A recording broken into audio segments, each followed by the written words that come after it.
अभी तक नहीं बनी है।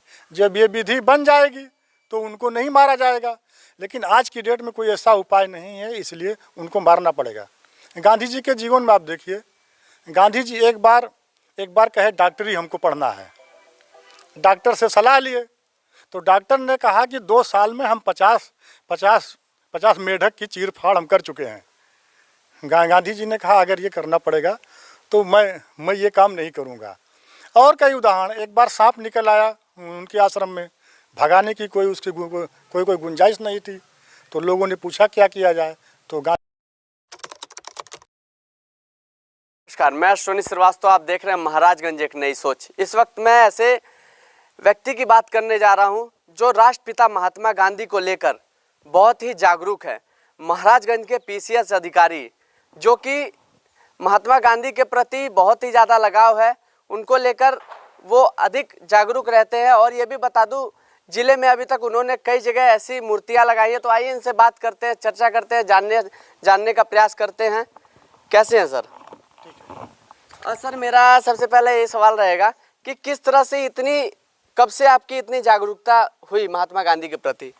गांधी जी की आत्मकथा जब पढ़ा हमने, सत्य के प्रयोग, तो उस किताब को पढ़ने के बाद ये लगा कि ये किताब सबको पढ़नी चाहिए, और ये किताब पढ़ने से समाज में एक नई बहुत बड़ी क्रांति आ सकती है, मतलब नया सोच आ सकता है।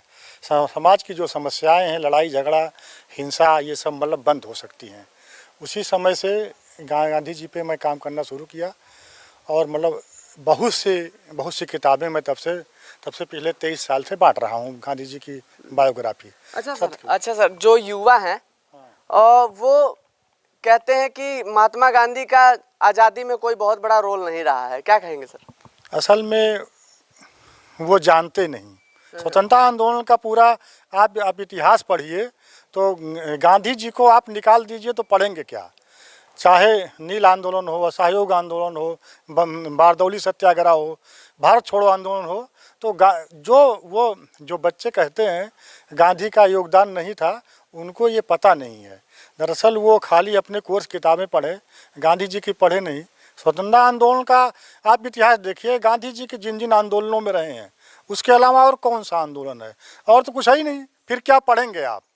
तो जो कुछ है उन्हीं का आंदोलन के इर्द गिर्द है। अच्छा सर, जलियांवाला बाग हत्याकांड पर क्या कहेंगे सर? जलियांवाला, गांधी जी पहले जो है अंग्रेज़ों के बहुत वो नहीं थे खिलाफ में, पहले वो मतलब सुधार मांगते थे उनसे, अंग्रेज़ों से।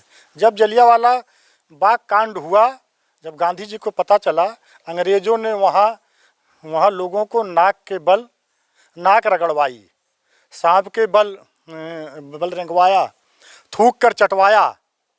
तो जब गांधी जी ने कहा ये हमारे देश का अपमान है, और थूक के चाटा, अगर ये एक पंजाबी थूक के चाटा, ज़मीन के बल रेंगा, तो पूरे देश का अपमान है, और अब इनको यहाँ से अब जाना होगा। उसी बात से उन्होंने बगावती स्वर अपनाया, और गांधी जी ने जो जलियांवाला बाग जो स्थान था वो उन्होंने खरीदवाया 5,34,000 रुपये में।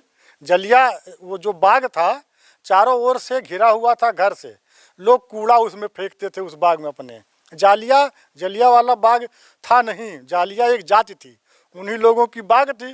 तो जब गांधी जी ने कहा कि इसको स्मारक बनाया जाएगा, तो बहुत से लोगों ने कहा कि ये तो हत्या वाली बात हुई। गांधी जी ने कहा कि ये निर्दोष लोगों की हत्या हुई है, और ये भूलने नहीं देंगे हम। तो इसके लिए उन्होंने स्मारक बनवाया। 5,34,000 में वो ज़मीन ली गई। तो गांधी जी वहीं से अंग्रेज़ों के खिलाफ बगावती शोर में आ गए। अच्छा सर, साबरमती आश्रम बनाने में क्या रोल रहा गांधी जी का? गांधी जी साहब जब आश्रम की मतलब खोज कर रहे थे, तो जब वहाँ पहुँचे तो एक तरफ उसके साबरमती आश्रम के एक तरफ थी जेल, और मतलब एक तरफ थी मतलब शमशान घाट था। तो गांधी जी ने कहा जगह यही सही है, जब तक जिंदा रहेंगे जेल में रहेंगे, और जब मर जाएंगे शमशान घाट चले जाएंगे। उन्होंने कहा यही स्थान सही, तब उन्होंने वहाँ बनवाया। अच्छा, और सर संविदा सभा में उनका नाम क्या कहते हैं, अंबेडकर जी का नाम नहीं डाला गया था, क्या कहना है सर? हाँ, नेहरू जी जब मंत्रिमंडल बनाए, पहला मंत्रिमंडल, तो जब गांधी जी के पास लाए, गांधी जी ने जब उसको देखा और पढ़ा तो नेहरू से कहे कि देश आज़ाद हुआ है कि कांग्रेस आज़ाद हुई है। नेहरू जी ने चौंके और पूछे कि महात्मा जी क्या गलती हुई, तो कहें इसमें बाबा साहब अम्बेडकर का नाम क्यों नहीं है। नेहरू जी ने कहा लेकिन वो तो आपका विरोध करते रहे हमेशा, उनका नाम क्यों डाला जाए। गांधी जी ने लिस्ट में वो नाम काटा जिसका नाम था पहले महाराष्ट्र किसी आदमी का नाम था, काट करके बाबा साहब अम्बेडकर का नाम जोड़ा, तो उससे अम्बेडकर साहब का नाम उसमें आ गया संविधान सभा में। अच्छा सर, एक और बात कहा जाता है, गांधी जी कहते थे अगर कोई एक थप्पड़ मारे तो अपना दूसरा गाल आगे कर दो, लेकिन आजकल के ज़माने में ऐसा कुछ नहीं हो रहा है सर। मार्टिन लूथर किंग जो था अमेरिका का मसीहा था, वो कहा गांधी को पढ़ने के पहले मेरी इस बात पर विश्वास ही नहीं था जो बात आप कह रहे हैं कि एक गाल पर थप्पड़ मारने से टकराव को टाला जा सकता है। आप समझिए अमेरिका का जो था मसीहा था मार्टिन लूथर किंग, वो ज़िंदगी में सिर्फ एक काम करता था, गांधी की किताब पढ़ता था और उसी से आंदोलन करता था। आपको मैं एक बात बताऊं, मैं एक जगह व्याख्यान दे रहा था, विरोध शून्य जीवन कैसे जिया जाए, कैसे आपका कोई विरोधी न रहे। तो मान लीजिए आपका कोई बहुत विरोधी है, खूब विरोध करता है, बीमार हो जाए, घर उसको देखने आप चले जाओ, कुछ बोलो ना, देखने आप गए, मान लो अस्पताल में भर्ती अगर हो, उसको 2 किलो सेब भी लिए जाओ, तो आप सोचिए कभी आपका विरोध करेगा। गांधी जी कहा करते थे बुराई के बदले बुराई, भलाई के बदले जो भलाई है चोर डाकू भी करते हैं, इसमें कोई महानता नहीं है। बुराई के बदले जो भलाई करे वो महानता है। अच्छा सर, गांधी जी तो साफ कहते थे कि किसी की हत्या नहीं करनी चाहिए सर, लेकिन एक समय ऐसा आया था जब उन्होंने कई जानवरों की हत्या करने के लिए कही थी, ऐसा क्या? गांधी जी ये कहते थे जैसे कोई मनुष्य है, उसके सुधरने की चाहे जितना बिगड़ गया हो, उसके सही होने के अच्छा आदमी बनने की गुंजाइश बनी रहती है।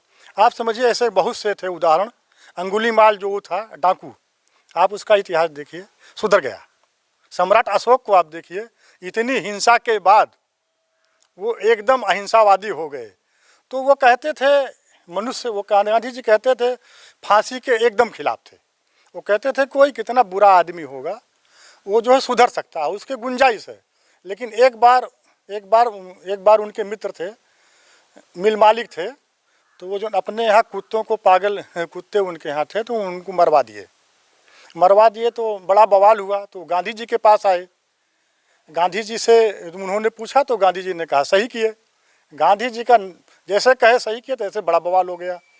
यहाँ गांधी जी ने कहा पागल कुत्तों को सही करने की कोई विधि अभी तक नहीं बनी है, जब ये विधि बन जाएगी तो उनको नहीं मारा जाएगा, लेकिन आज की डेट में कोई ऐसा उपाय नहीं है, इसलिए उनको मारना पड़ेगा। गांधी जी के जीवन में आप देखिए, गांधी जी एक बार कहे डॉक्टरी हमको पढ़ना है, डॉक्टर से सलाह लिए तो डॉक्टर ने कहा कि 2 साल में हम। एक समय में उन्होंने अपने कपड़े को त्याग दिया था सर, क्या है इस पे? गांधी जी असहयोग आंदोलन जब चल रहा था तो वहाँ गए थे, मदुरई की एक सभा थी, तो गांधी जी वहाँ भाषण दे रहे थे विदेशी कपड़ा जलाने के लिए, कि विदेशी कपड़ा जलाना है।